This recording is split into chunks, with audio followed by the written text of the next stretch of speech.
Nega Real Madrid va Barselona Julian Alvarez uchun bu darajada kurashmoqda? Bugungi videoda futbol olamidagi eng katta transfer mashmashalaridan biri Julian Alvarez haqida gaplashamiz. Atletico Madrid hujumchisi Julian Alvarez uchun nafaqat Barselona, balki Real Madrid ham kurashmoqda. Lekin savol tug'iladi: nega aynan Alvarez?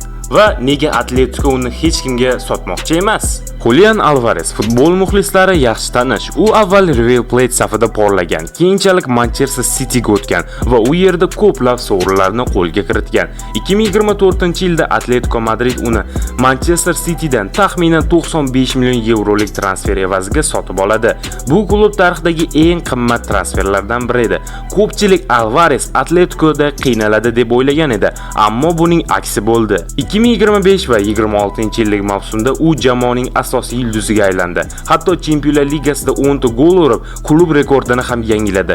Bundan tashqari, u Janubiy Amerikalik futbolchilar orasida eng tez Chempionlar Ligasida 25 ta gol urgan futbolchiga aylandi. Ana shundan keyin Yevropaning eng katta klublari qiziqa boshladi. Birinchi bo'lib Barselona taklif qildi. Ispaniya matbuotiga ko'ra, Barselona Atletico Madridga taxminan 100 million yevrolik rasmiy taklif yuborgan edi. Ammo Atletico bu taklifni darhol rad etdi. Klub rahbariyati Alvarezni sotmasligini ochiq-oydin aytib o'tdi. Ko'pchilik voqea shu bilan tugadi deb o'ylagan edi, lekin kutilmagan holatda transfer poygasiga Real Madrid ham qo'shildi. Florentino Perez prezidentlik saylovidan oldin muxlislarga katta transfer qilishga va'da bergan edi. Oradan ko'p o'tmay Real Madrid tarixidagi eng katta takliflardan birini yubordi. Bu taklif 150 million yevrolik edi.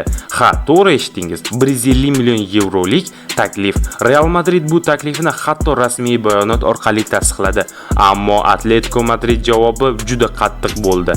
Ular taklifni yana bir bor rad etdi va futbolchining shartnomasida 500 million yevrolik tovon puli borligini eslatishdi. Boshqacha qilib aytganda, Atletico Alvarezni sotilmaydi degan signalni butun futbol olamiga yubordi. Eng qizig'i, Atletico Madrid ijtimoiy tarmoqlarda Real Madridni masxara ham qildi. Klub rasmiy sahifasi orqali Real Madridning bayonotiga ko'ra kinoyali javob berib, transfer mojarosini yana qizdirib yubordi. Xo'sh, nega bu darajada Alvarezni hamma talashyapti va nega bu darajada qimmat narxi?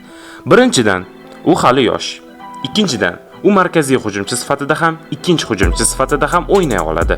Uchinchidan, u gol uradi, pas qila oladi, jamoadoshlariga imkoniyat yarata oladi va katta o'yinlarda yo'qolib qolmaydi. Shuning uchun Barselona uni Lewandowskining uzoq muddatli vorisi sifatida ko'rmoqgan edi.